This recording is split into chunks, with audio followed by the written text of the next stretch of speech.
Yes, guys, and welcome back to another opposition preview. It is the big one, the biggest game of the season so far for both of these sides. You could say a massive game in the title race. Anfield awaits, Liverpool versus Arsenal, Arteta versus Klopp, and we're ready, people. Of course, we have to get an absolute expert as a Liverpool fan.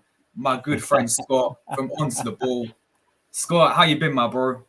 I'm good, brother. I'm good. I'm not sure about the expert description of me, but listen, I'm here to give my views on all things Liverpool, Arsenal, and it's that time of the season again, mate.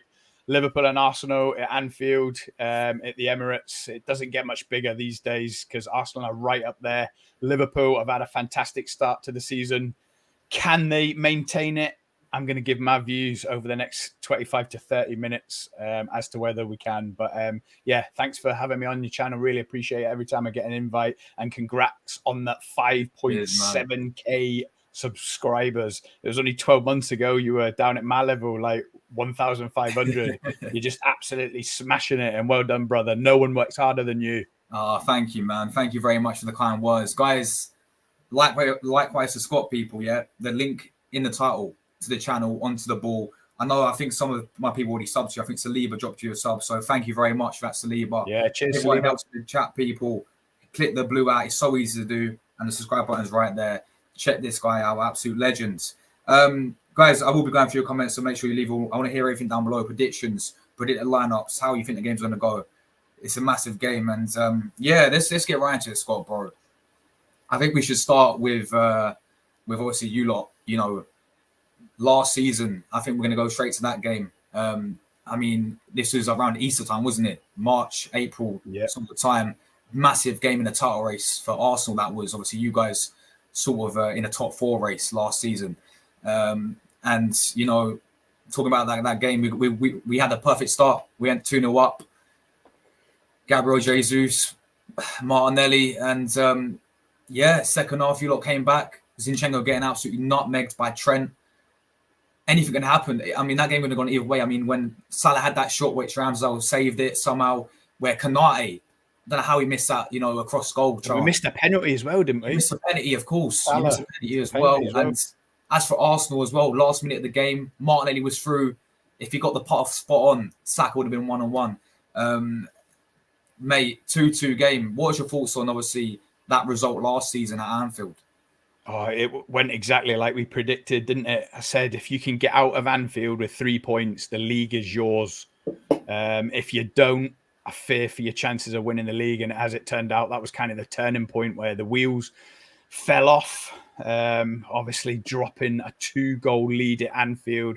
Big shout out to my man Granit Xhaka for firing up the Anfield crowd that day. That was the turning point. Anfield was heading towards a pretty damning defeat, 2-0 down, and then Granit Xhaka riles up the crowd, and that was all she wrote. That's all we needed to galvanise the team. But yeah, it was a fantastic game. Obviously, I'm gutted at the end of that game that we didn't leave with the 3 points. Salah missing a penalty, Konate on the line, stooping down to head it when it'd have been easier just to touch it in with his left peg. But yeah, look, it was a great game, and we're here to do it all over again at Anfield. And I'm probably more worried now than I was back in April. I mean, we were obviously playing awful. So I probably expected us to get beat that day. This year, we've obviously had a great start. We've obviously replenished our midfield. We've signed Endo, Gravenberch, Szoboszlai, and McAllister. But the injuries are starting to mount up now. And I'm a massive fan of Arsenal and the way they play. The biggest compliment I could give you, Josh, is that I celebrate an Arsenal draw or defeat more than a Man City draw or defeat. That's how highly I rate Arsenal, and I think Arsenal are probably going to do it this year. I just think they've got enough. And if we were at home to Man City on Saturday, I'd be thinking we'll beat them at Anfield. We'll probably lose at their Etihad, which have already been there and drew 1 each. A little bit fortuitous, a great bit of skill from Trent Alexander-Arnold to rescue the point. But it's Arsenal, and I'm worried, and I think you're actually going to win on Saturday. Wow. I think you're going to come to Anfield and take the 3 points.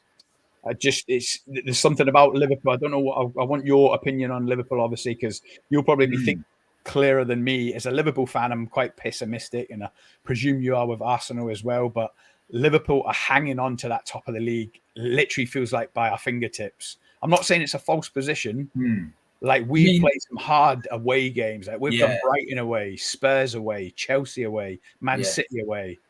There's another big one, Newcastle away.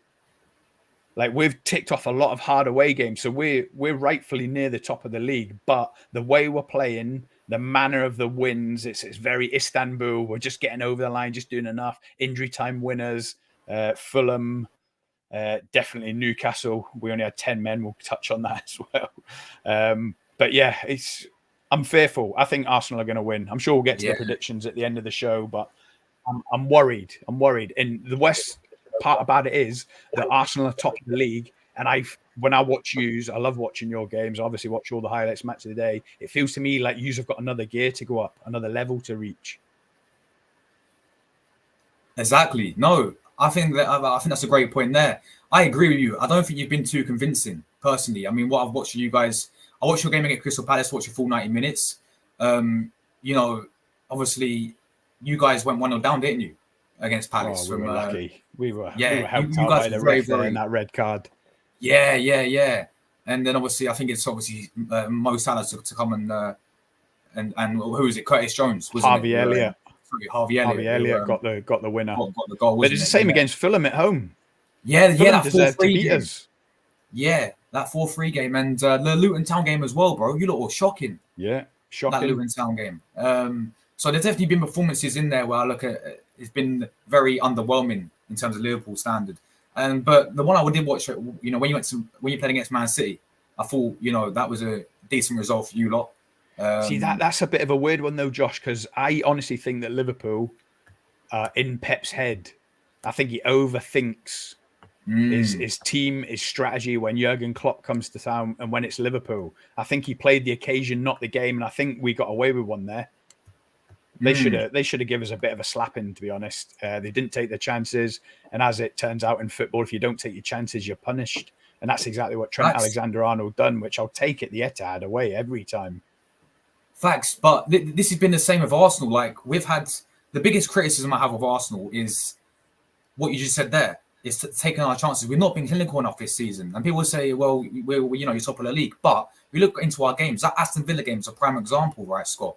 We were poor to concede the early goal, but we dominated after that in terms of possession wise, and we had plenty of chances. Odegaard missed 3 big chances. We had plenty of chances that we never took. And that has been, and even in that Brighton game, people say, "Oh, you won 2-0," but again, it should have been more. We had, we missed quite a lot of sitters, and you can't do this at a place like Anfield. If we have a chance, you've got to take it at a place like Anfield. It's like with Villa Park; they were on fire. The Villa Park's a fortress this season on Unai Emery. Yeah, what a game that was. We never took our chances, and ultimately, you get punished like that.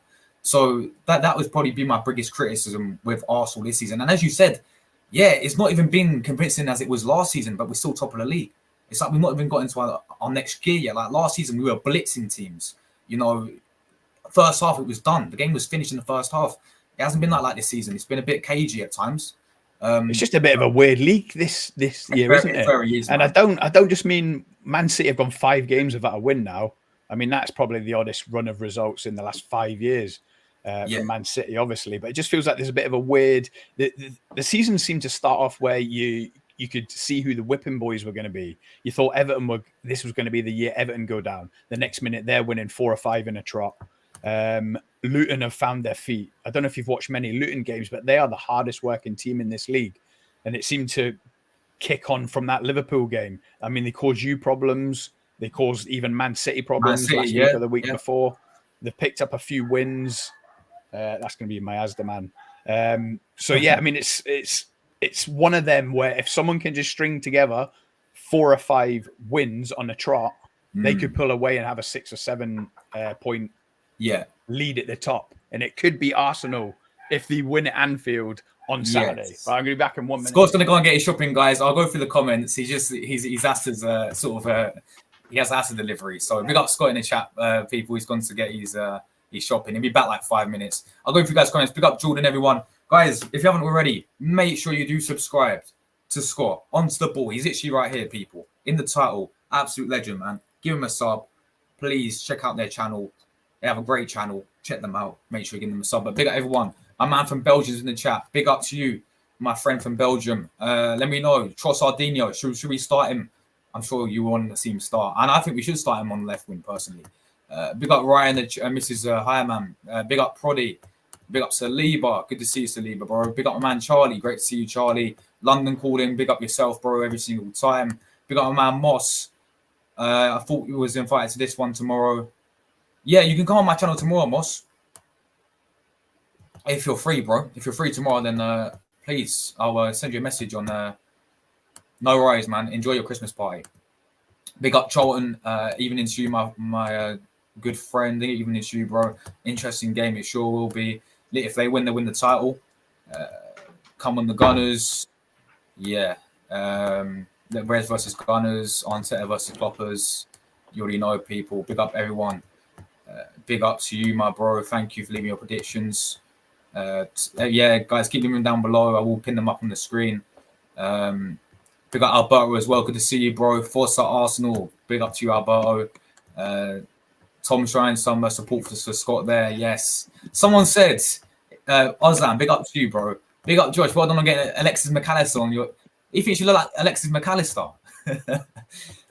Mate, I don't. I'll take that.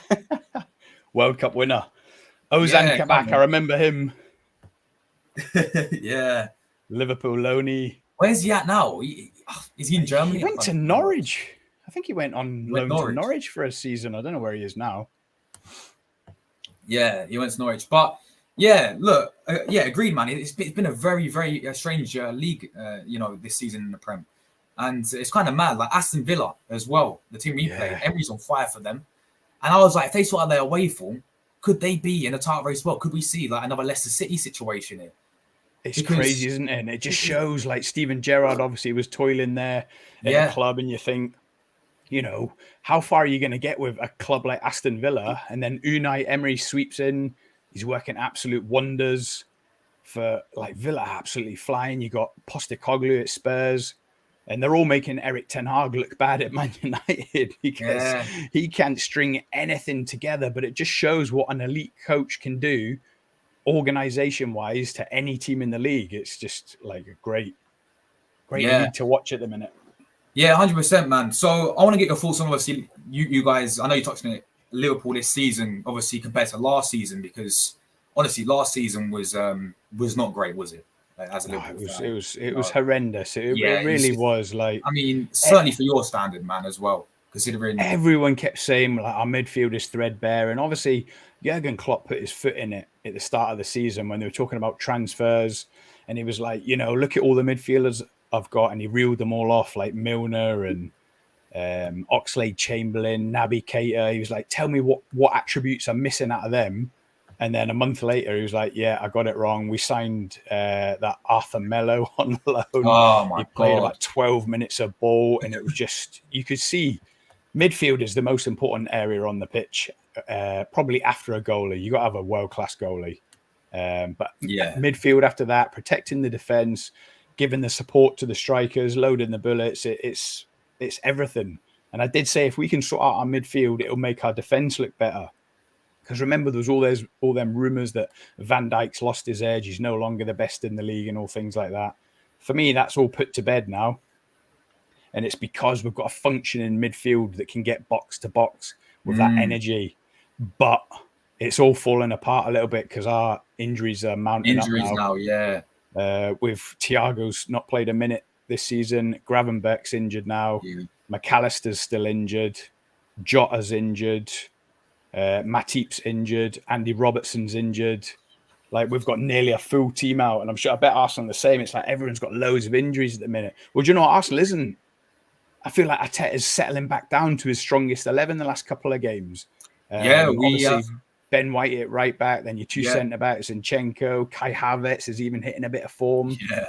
Odegaard, Rice, and then up top, it's your tried and tested, trusted Saka, Jesus, and Martinelli. I mean, you don't get any better than that. The only one we're missing is Partey is a big miss, and he's been out. I'm not sure he'd get in now, though, would he? After, I mean, based on Havertz's form recently, probably not. Havertz's been on fire recently, man. Past 5 games, Who's seen that coming?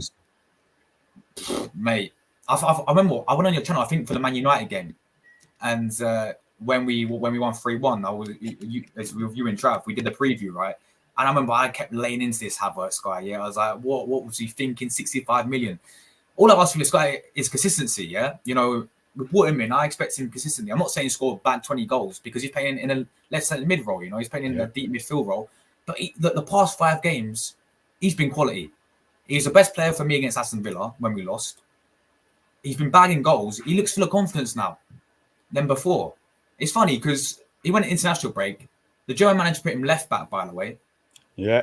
After that, he sort of just changed. He sort of become a new player, man. And he needs to keep up. And this will be a big test for him, I reckon, especially against you guys. But your transfer window, man.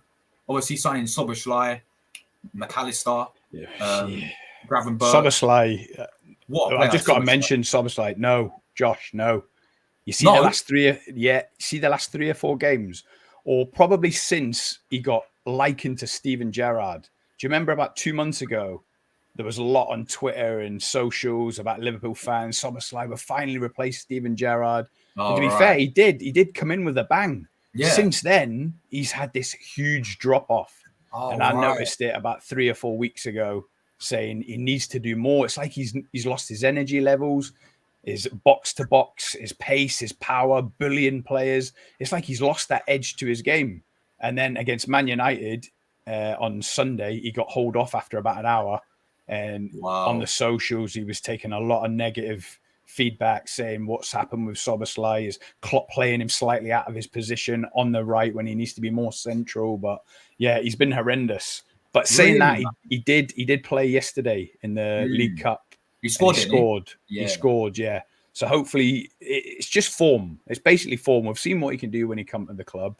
Yeah, his form has suffered in the last month or two. So I am worried about him. I hope he can get back to them levels that he was showing kind of September, October. How happy, obviously, were you with that window, man? I'll never, ever get over Jude Bellingham, Josh. I'll never get over it. No one can ever convince me he wasn't signing for us. We pulled out when his wages were too high and we declared ourselves out and moved on to other targets. And obviously we know what way it went, but I just look at him and what he's doing at Real Madrid and thinking, it's a no-brainer. Give him whatever wages he wants. Sign him and maybe one other to still spend that 120, 130 all in on 2 midfielders. Then next summer, sign another 2. I'd have had one Jude Bellingham and Alexis McAllister. I'd have took them 2. I'd have left Endo, Gravenberch and Szoboszlai if I could. And I've done a bit of a short on TikTok mentioning as much, and people are like, oh, you're mad. We bought a whole new midfield for the type of money that we would have spent on him, but he's just top draw. He's a future Ballon d'Or winner, and he for some reason, I'll never know why, he wanted to come to Liverpool. It was the most open secret in world football. For some reason, he wanted to come to us for 3 or 4 years, then head to Real Madrid. But yeah, so look, as it turns out, we're at the top of the league, regardless of me thinking we're hanging on by our fingertips. We're top of the league with Arsenal. Beat you on Saturday, we go outright top of the league. So look, I can't grumble, but January transfer window's coming round. We're still lacking a number 6. We haven't got a proper number 6. Josh, take it from me as a Liverpool fan. You see, if we announce this team on Saturday and Endo is in number 6, you should be rubbing your hands together. He's a million miles away from Premier League level of being at the top of the Premier League. Trying to win in leagues, you're not going to win leagues with Endo. So I think this is going to be the game where finally Jurgen Klopp starts Trent Alexander-Arnold in midfield. Yeah. I think it is going to be, because in the last 5 games, he's moved Trent into midfield. Yes. When it's going wrong, against Fulham, against Palace, against Sheffield United, who would against Man United, Joe Gomez. Oh, Gomez, so right. I think he's finally going to do it. So last night in the League Cup, he rested a couple of the stars, brought him on straight into midfield. So now he's bringing him off the bench into midfield. When the games are going wrong, he's putting Joe Gomez on it right back and putting Trent into midfield. And we just look better straight away. So if it's not Saturday that he starts him in midfield, when we've got a few midfielders out injured anyway, then I'm going to be pulling my hair out. I don't know how and when he's ever going to actually start him in midfield. It's getting to the point now he's moving him into midfield pretty much every second half. So it won't make sense that he doesn't one day start him there. And Saturday is the day. So it's got to be a midfield of Trent in the middle, Szoboszlai, and after last night, Curtis Jones on the left. I think he needs to be aware of also Martinelli, because we're going to play either him or Trossard. But Martinelli, I remember last game, bro, against Trent, cooked him, bro, in terms of... So I think Klopp will know this. And yeah, as you said, could see him in the midfield. I think the best part about this, Josh, is that Joe Gomez is playing really well. Like, every opportunity he's getting to the point where he should be knocking on the manager's door and being like, look, forget even where Trent's going to play. It's obviously midfield, but I deserve a shot. And he's a fullback now. You can put Joe Gomez being a centre-back to bed now. He's a fullback, and he's a solid fullback. He loves getting forward as well. He's got good touches on him, good pace. So that's my prediction for Saturday. Joe Gomez right back, Trent in at the number 6, quarterback role. Steven Gerrard-esque, spreading the play from that anchored midfield role. Yeah, I mean, it'll be interesting to see, man. It really would. I think... Did Trent play there for the national team as well a few times ago, a few months ago? He's a midfielder for England now. When they announce the squad, he's in midfield. There we go then. He's a midfielder. Him, Rice, Bellingham, Foden. Because we have the same thing, like sort of with Zinchenko, right? Arsenal fans can clearly see this guy's not a left back, because when it comes defensively, he's awful. When it plays for his national team, he's a midfielder. He plays week in, week out as a midfielder. And we're like, why can't Arteta try Zinchenko out, as a midfielder? Because he's always inverting in there anyway, because that is my thing I'm worried about the most when it comes to playing you guys, is Salah against Zinchenko. If we had Tomiyasu go right in there, and I remember the game at the Emirates, Tomiyasu kept sounding really quiet, when bodied him, didn't he? I remember it. And then we saw Zinchenko at left back against Anfield, and we saw what happened, So I think that's my biggest worry going into this game is sort of Zinchenko against, Mo Salah. I mean, I want to ask you about Mo Salah, because I've seen a few fans sort of criticize him, this season.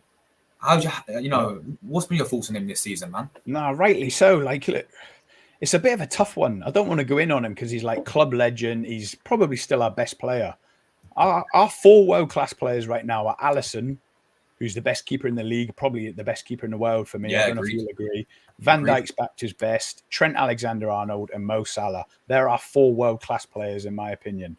Mo Salah, he'll do nothing for 60 minutes and then get an assist and a goal and look like the Egyptian king and all that. And everyone's, there's only one Mo Salah in that. But I don't want to go in too hard on him. I want to talk about the whole front 3. Our front 3, which has probably been our greatest asset over the last 5 or 6 years under Jurgen Klopp, is misfiring. It's got to, and I mean misfiring in terms of goals. When was last time Luis Diaz scored? I think it was Luton with that header. Darwin Núñez has not scored in about 10 games. Yeah. Cody Gakpo is getting negative criticism on all socials. But to be fair to him, it's like his season hasn't started. He's been in out with a couple of niggling injuries. Doesn't know whether to be playing him on the left, through the centre. He's trying to push Núñez. He wants Núñez to come good, so he's giving him every opportunity. So that's obviously hampering Cody Gakpo. And then you've got Mo Salah on the right, who he's not having the best time. But coming up against Liverpool, Arsenal will double up on him.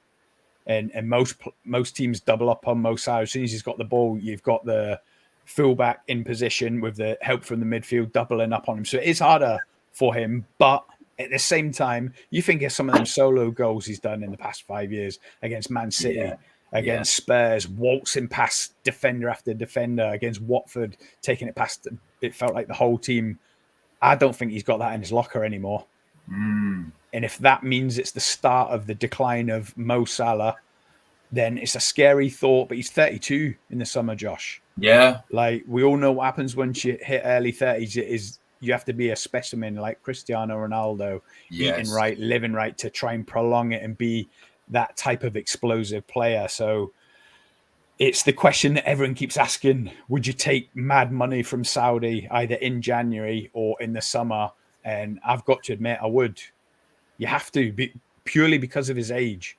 If they come in and offer us somewhere near 150 million for a 32-year-old, we've got to take it and move on. And all Liverpool fans will straight away, yeah, but who will you bring in? Yeah. Doesn't matter who you bring in. He's 32 years old, 150 million, anywhere near that. You have to be thinking straight, thinking logically, and wish him all the best. And he'll go to Saudi and become like a billionaire, never mind a millionaire, and be able to look after his family for the rest of his life. But yeah, this is the most worrying thing for me, Josh, is the whole front three. And to give you my input for Saturday, I think he's going to go Cody Gakpo. It's going to be Cody Gakpo through the centre, Salah on the right, and then it's going to be a toss-up between Nunes or Diaz on the left. And I've got a feeling Nunes might edge it. He played on the left against West Ham last night, and he done well. Yeah. Done really well. And I think it might come to the point where he's not a central striker anymore. Wow. And Jota's still out. I was on your stream last night. A few of them said that Jota loves scoring against Arsenal. He's out. That's a big blow for you guys, isn't it, man? Because I said it last night, mate. He loves a game against Arsenal. Even when he's at Wolves, bro, he still scored against us. It was just like we can handle him, you know. But yeah, I think he'd have been the difference against Man U last week as well, Josh. Yeah, he'd have scored a couple of them headers. He's great in the air. He loves, like you say, he loves a goal in the big occasion. So yeah, we really missed him. Yeah, I mean, last night's game. I mean, you guys destroyed West Ham, didn't you? You know, but West Ham didn't turn up. Did you watch it? I watched half of it, man, because I was doing the stream at the same time. But they didn't turn up, Josh. I saw Soboslai's goal, man. Soboslai's goal was mad. But I mean, that Carabao Cup, that's a competition that you know you can go all the way in it, surely, and win it. I mean, look at all this Chelsea in it left. Chelsea, I've got Middlesbrough, and we've got Fulham over two legs. So that I don't know, because your team you played yesterday, was it? Do you sort of rotate it? Yeah, we rotated quite a lot. There was still a few first teamers. Van Dijk played. Yeah. Nunes played. Gakpo played. Soboslai played. So yeah, there was quite a healthy first team presence. But yeah, West Ham were dreadful. But yeah, I mean, when you look at the team last night, you can almost see what the team is going to be against Arsenal, because he took off the subs to rest them up for Arsenal.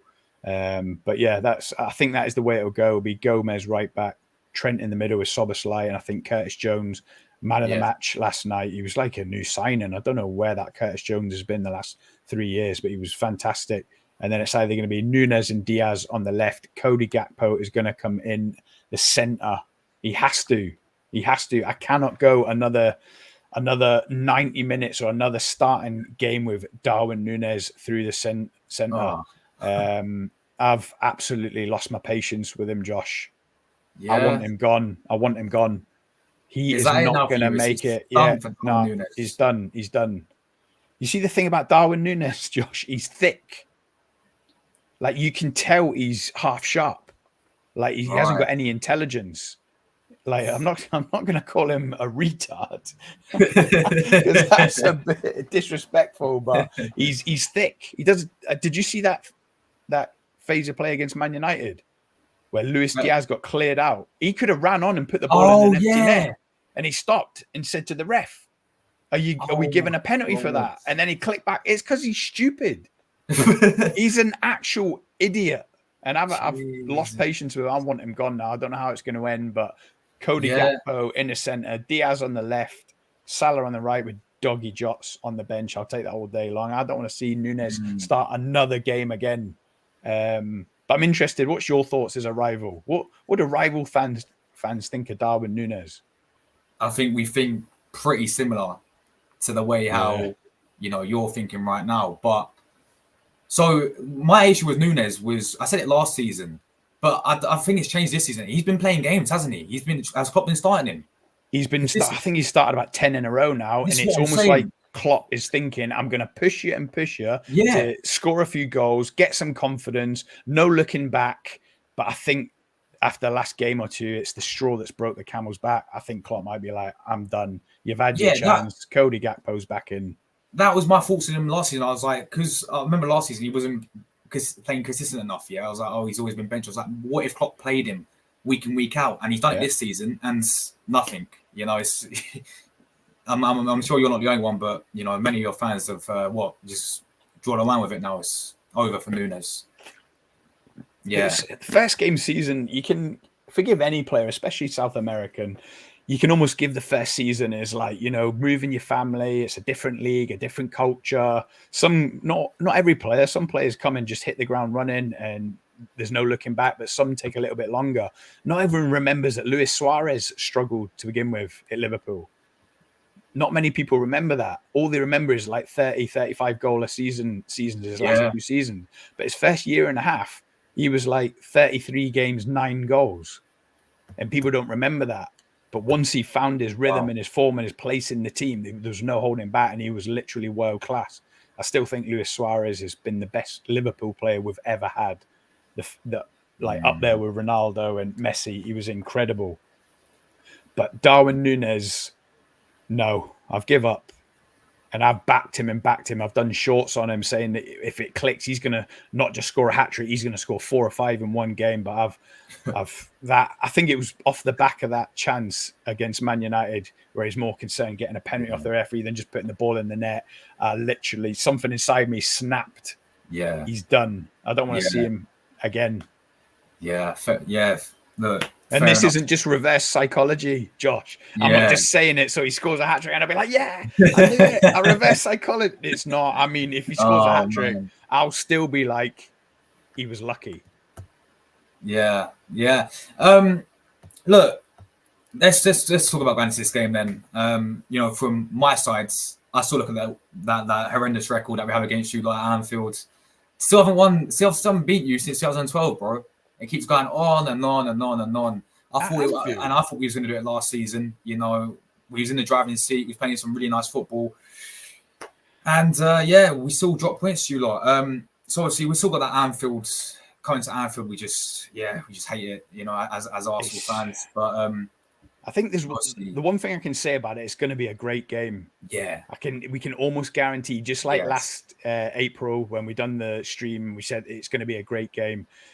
A game against Man United last Sunday, it was dreadful. It was dreadful. Our games against Everton are always dreadful. They always sit in, try to spoil the game. This is right up there with like Arsenal and Spurs is always a great game. Arsenal and Liverpool is always a great game. So it's going to be a great game no matter what. But I'm fearful. Is it too early for score predictions? We'll do it like 10 minutes before we end. But I was going to say as well, like, you make a great point. You know, we've had some quality games. I remember the 4-4 game, bro. Arshavin scored, 4. I remember the 3-3 2016 where Giroud put us free top, and then Joe Allen. Do you remember Joe Allen, bro? He literally scored in like the 90th minute for you guys, and that was at Anfield as well. And I remember times where you've battered us 5-1, bro. Funny enough, Arteta last time he played for us was that 5-1. He scored a penalty, 2014, I'm pretty sure. So we've had some great games, man, against you guys. But look, I want to ask you, right? It's a different Arsenal now, though, isn't it, Josh? Yeah, certainly, mate. It certainly is. Like I'm full of confidence, man. I'm full of confidence, and you should be. As you said at the start, would you say that you fear us going into this game? 100%, 100%. And it's always that's why it's good to talk to opposition fans because you get a clearer view. I'm pessimistic about Liverpool, but then we'll go and draw with Man City at the Etihad, and I'm like, well, I didn't see that coming. I predicted we'd get an absolute slapping off Newcastle back in September, I think it was. We ended up beating them 2-1, and we had 10 men. Van Dijk got sent off. Didn't see that coming, but I think we're going to get beat by Arsenal. There's just something feels different. Declan Rice is going to be the player of the year. Football Writers or PG, whatever it is, he's going to win the player of the year. If anyone likes betting, don't bet on Arsenal to win the league. I think they're 5-2. Bet on Declan Rice to win the player of the year, because if Arsenal win the league, it'll be largely down to him, and he will win the player of the year without a doubt. He's just different. And then obviously Martinelli and Saka, they speak for themselves. Would you like a bit more goal threat from Martinelli, though? He doesn't get enough goals for me. Do you know what I said in my preview? I actually dropped the guy because recently he's been too like predictable, you know. And I put Trossard in because I'll tell you why. Trossard is a big game player. I remember Trossard was bad at hat trick when he was at Brighton. When they went to Anfield, right, that season, a few seasons ago, right. He scored a hat trick there. He scored he bagged a goal at the Etihad as well against Man City. He bagged at the Emirates against us. This guy's a big game player, and I feel like we need something different. Because Martinelli, I mean, Martinelli's quality, bro. Don't get it wrong, but 100%, bro. He's been too predictable this season. You know, he's not been scoring enough. I think he's got 2 goals this season. You know, it's not really like Luis Diaz, a bit like Diaz, man. Like he's not been horrible, Martinelli, but compared to last season, it's been a whole sort of difference, you know, in Martinelli. But so that's why I said, you know what, I would drop him. I'll give someone Trossard, put him on the win, because this guy's a big game player. But yeah, man, it's been like that most. I think obviously Declan Rice, as you said, and I'm glad you can see it as a Liverpool fan, man, because this guy, he's crazy. He's crazy. Absolutely, he's right up there with Jude Bellingham. I'd have loved him at Liverpool. Why are we not in for these players? It's just not our model to go for the finished article. Bring Declan Rice in on a 5-year contract, 250k a week. There's your midfield sorted for the next 5 to 10 years. It's just painful for Liverpool fans under FSG. Sure, yeah, it sure is, man. Look, we can go back to that summer window when the whole Lavia situation, the whole Caicedo situation happens. You know, like as you said at the start with Jude Bellingham, you know, it's crazy, man. But I'm so happy that we got Declan Rice, because there's part of me that was saying, "Oh, Man City came in for him." You know, we all remember when City came in and it was a race for him, and I thought City would do it because they're Man City. But I was buzzing that we got on the line, and as I said, bro, this guy's elevated us to the next level. Yeah, our midfield is. I mean, he's making Havertz look a 10 times better player in that midfield. You know, he's been absolutely superb. And for me, and right now, Odegaard's a captain. For me, give it, I don't know, next year, I reckon it'll be Declan Rice. He's got that leadership about him, man. He's that type of player that can grab the game by the scruff of the neck. You know, someone like Odegaard is very, very good, but I don't really see that leadership in him. I mean, he plays by example, because he's a quality player. But in terms of you look at Arsenal leaders in the past. You had Patrick Vieira, right? Tony Adams. They're proper leaders. I feel like Declan Rice can, sort of follow suit there. But yeah, man. Look, Scott. Obviously, I know you gave your lineup, bro. Should we do a quick combined 11 lineup? Yes. Let's do a combined 11. So I've got a feeling it's going to be 7 or 8 Arsenal players, to be honest. All right. So I'll quickly run through my lineup, guys. I'll go Ryan goal, obviously. Back 4, Ben White, Saliba, Gabriel. Yeah, Zinchenko left back. Is Tomiyasu fit? Injured, bro. Yeah, if he was fit, he would have gone straight in that left back position, bro. But he's injured. I'm gutted as well. Timber as well. He's injured as well. He's been a big miss for us. Midfield will be obviously Havertz, because we ain't got no one else. Jorginho's injured. El Neni's obviously injured as well. Partey's injured, so it's going to be Havertz, Declan Rice, Odegaard, and then the front three of Saka. I've gone Trossard on the left and Jesus up front. Combine 11, Scott, bro. Well, straight away, Alisson goes in goal. So you've got one already. Yes. Alisson, for me, best goalkeeper in the Premier League. Probably the best goalkeeper in the world, bro. I think so. Like the levels he's reached this season, he's honestly saving us a goal a game. Honestly, so if we've played 17 games, is it? He's saved 17 goals that should have went in. He's just like levels, absolute levels. And I said, as soon as he was injured, thankfully he was only out for, I think, 2 games. Kelleher played 2 games, but he rushed him back. But yeah, if Alisson gets injured and is out of the team, you can kiss goodbye to Liverpool season. I can guarantee it. That's the level he's taken us to. 100%. So yeah, he goes straight in goal. The back 4. Now, Ben White or Trent Alexander-Arnold, obviously right back. Now, Ben White has been not that great because he's been carrying a knock and he's still been playing for us. Trent's obviously, going forward, has been superb, hasn't he, recently for you guys? Should we see? I was going to put Trent in midfield when I was thinking about it driving home from work today. But if you're not keen on Ben White, then let's just put Trent in at right back then. Yeah, I think we got Trent right back this season, man. Yeah, we got Trent right back. Centre backs for me, Van Dijk gets in 100%, and then Dijk and Saliba. Saliba, yeah. Easy, yes. No brainer. Left back, Robertson's been out injured pretty much all season. You got you're not keen on Tsimikas, he's not getting in. You're not keen on Zinchenko. I'm a big fan of Tomiyasu. I mean, even though Tomiyasu's got a knock and he's not going to play, are we putting Tomiyasu or are we just sticking Robertson in? But I don't feel right because he's been out for a couple of months. Been out for ages. I mean, yeah, we'll stick Tomiyasu there, I think. Even though he's going to miss this game, I think he'll be back next week after this game anyway. So we'll put Tommy there, I think. Midfield, Declan Rice goes in 100%. 100%. Not even a question. I'll give you one of your midfielders. I can't think of any off the top of my head. But you said Soboslai's been poor, hasn't he? Nah, he's not getting in. Odegaard's getting in. I'm a massive Odegaard fan. Again, just like Jude Bellingham, I'm never going to get over us not getting Odegaard in at 25 million 2 years ago. I'll never get over that. I'm a big fan of Odegaard. So that's Odegaard and Rice. Havertz is not getting in. Or should we go 4-2-4 then? Should we go 4-2-4? Rice and Odegaard holding. Yeah, that's it. Yeah, let's go with 4-2-4, man. Yeah. Salah's got to be in. Saka and Salah. Saka and Salah. So let's put Salah in the centre with someone. Saka on the right. On the left. It's a tough one. Martinelli and Diaz have been very similar this season in terms of their performances. Let's be real. They've both been decent. Diaz has been decent. I just love him to start knocking in a few more goals. Same with Martinelli, yeah. Who else you got on the left? You said you played Darwin on the left. Nunes, forget Nunes. No chance of that, man. Right, so in the centres, Gabriel Jesus and Salah. So then it's a flip of a coin between Diaz and Martinelli. Oh. The Saski Gunners put his in. Alisson, Trent, Saliba, Van Dijk, Robertson, Tsimikas. Rice, McAllister. Yeah. I'd have McAllister in there if he wasn't injured. Yes. Odegaard, Saka, Martinelli. He's gone for Jesus. Jesus/Gakpo.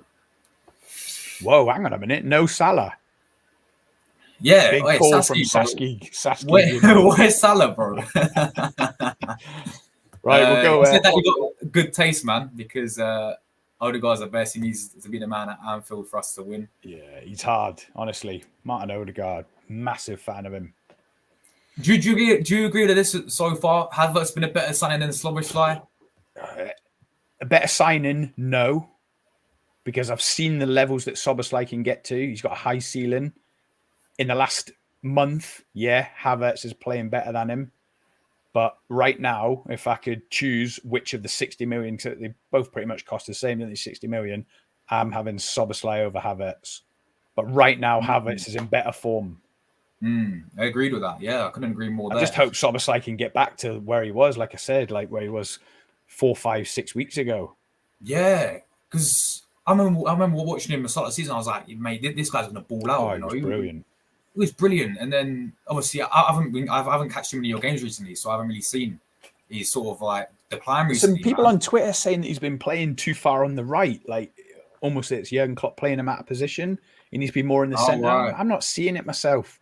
He's trying too many Hollywood balls, which is why I'm fearful that this Steven Gerrard comparison's gone to his head, and he thinks he's like made it a world class baller. He needs to go back to basics. Get back to bullying players, box to box, getting a few more shots off. He's got a great dig on him. He showed that again last night against West Ham and against Leicester, also in the League Cup. He scored that great barring in shot. But Saski says Robertson went back January. Yeah, he's back in January. He's got, I think he had surgery on his shoulder. So, he's going to be back. But to be fair to Tsimikas, we haven't missed him as much as we thought we would. Tsimikas has been steady, really steady. I've got no problems with Tsimikas being in the team at all, but I am looking forward to Robertson getting back. Tsimikas is still not getting in a combined 11, though. So, Scott, man, it's a big prediction now, man. How do you see this game going? Let me know, bro. Score prediction-wise. I'm worried. If we turn up like we did against Man United, we're going to get absolutely pumped obviously Jurgen Klopp's give a bit of a rousing speech after the game last night. I'm sure you've seen it all over Twitter, saying if you're not coming and bringing your A game, give your ticket to someone else. Oh. We need Anfield to be on their toes. And I'm pretty sure it's going to be a great atmosphere off the back of that. We cannot let him go into another game. And he said, don't wait for me to fall out with Arteta to get the crowd going. You need to get going from the first whistle anyway. Don't wait for a trigger. And that's what we've got to do. So I think it's going to be an excellent atmosphere off the back of that. But I'm worried. I think Arsenal have just got too much quality. We've got too many players out of form at the minute. Szoboszlai, the midfield, has got a bit of a patched up feeling about it. Gravenberch's out. McAllister's out. I'm fearful Endo starts with Trent at right back. I'm just fearful of the team that he picks. It's not going to be the strongest team. The front three are all drawing blanks at the minute. We need more goals from Salah, which is mad because he's got 11 league goals in 16 or 17 games. But we need more in the last 3 or 4 games. Gakpo needs to arrive. And if that's on Saturday, then great. His season starts Saturday. I hope so. But he's still not arrived this season. He's out of form a bit. Luis Diaz, I need more goals. Nunes, if he starts there. I'm just worried. Prediction, Liverpool 1, Arsenal 2. Wow. There we go, people. That's real as you get, man. That's a Liverpool fan predicting. I'm worried. A very right Liverpool fan predicting the Gunners to win. As for me, I'm confident, man. Very confident. I finally think this is a year where we break that horrible Anfield record and we finally get one over Liverpool at Anfield, man. I think it's going to be end-to-end, bro. 100% don't think it'll be like, that Man United game. I reckon it'll be very similar to last season, end-to-end stuff. Anyone, could take this win. By the way, I think as well, right? Villa win tomorrow. We draw. They go top of the league for Christmas. So that'll be very interesting what happens there. But I'm going to go over an Arsenal win, of course. I'm backing us to go over the line. I think it's going to be full of goals, end-to-end stuff. If you're neutral, watch this game, man. It's going to be one of the best 100%. Games so far this season, I reckon. End-to-end stuff. Massive stake on the line as well, in the title race as well. So I'm going with a high-scoring game, 3-2 to the Gunners for me, people. And look, Scott, may the best team win, bro. And absolutely, every time, Josh. Do you know the worst bit about it? Me, the wife, and my daughter are going to London to watch Stranger Things, the stage show. So we're actually going to be watching that and then out and try to find a pub that's showing the game, watch the game in London, and then get the last train back to my hometown at like 9 o'clock. Wow. It's going to be an absolute nightmare. She booked it like 3 months ago, and I was like, yeah, Christmas, that'll be great. A couple of days before, it'll be a good day out. And then I seen the fixture, and I was like 5:30. I was like, no. But yeah, just quickly, but before we go, mate, how are you feeling, for the rest of the season as a Liverpool fan? Do you think you guys will stay all the way in the title race? What's your standard and expectations this season for Liverpool? I'm hoping FSG back us a bit more in January. I think so much hinges on it. And I can't go through another transfer window of being on Twitter the whole of January. That whole will they, won't they? Twitter, Liverpool fans going crazy. FSG are not backing us. Are we going to get in a CDM, a number 6, getting down to the 28th, 29th of January? I haven't got the energy for that again after the summer with Bellingham, Caicedo, Lavia. I want a number 6 signed late December as well. So I want him literally announced between Christmas and New Year. He's signing on the 1st of January. I want a bolster to that squad, even if it's someone like Calvin Phillips. For the right price, he would slot straight into that number 6. He's an England international. He's having a tough time at Man City. If we could snare him for like 25, 30 million, a decent price, I'd take a punt on him. That Andre lad from Brazil, Fluminense, It looks like he's going Fulham now, according to all reports. We've pulled out. I don't know what's happened there. Maybe he's asking too much wages. I don't know. But yeah, so much is going to hinge on the January transfer window, especially with Joel Matip being out. We just need to go that extra bit and back Klopp with another 50, 60, 70 million, maybe two ballers if we can stretch, and then anything can happen. Yeah, for sure, man. For sure. Look, good luck for the rest of the season, bro. Obviously, we got to play you quite a a bit now. Obviously, we've got you FA Cup as well, third round. Yeah. And then we got you again a few months, I think February at the Emirates. Yeah. So it's the flip round, isn't it? I think it's the 4th of February. Yes, that's it. So we'll be obviously meeting you up quite a lot. This upcoming few months, but yeah, it's going to be an interesting season, man. And I'm really looking forward to the game, of course, on Saturday. And Scott, man, thank you very much. It's been an absolute pleasure. I've really enjoyed it, man. Thank you very much for coming on. And just let everyone know where they can find you, bro.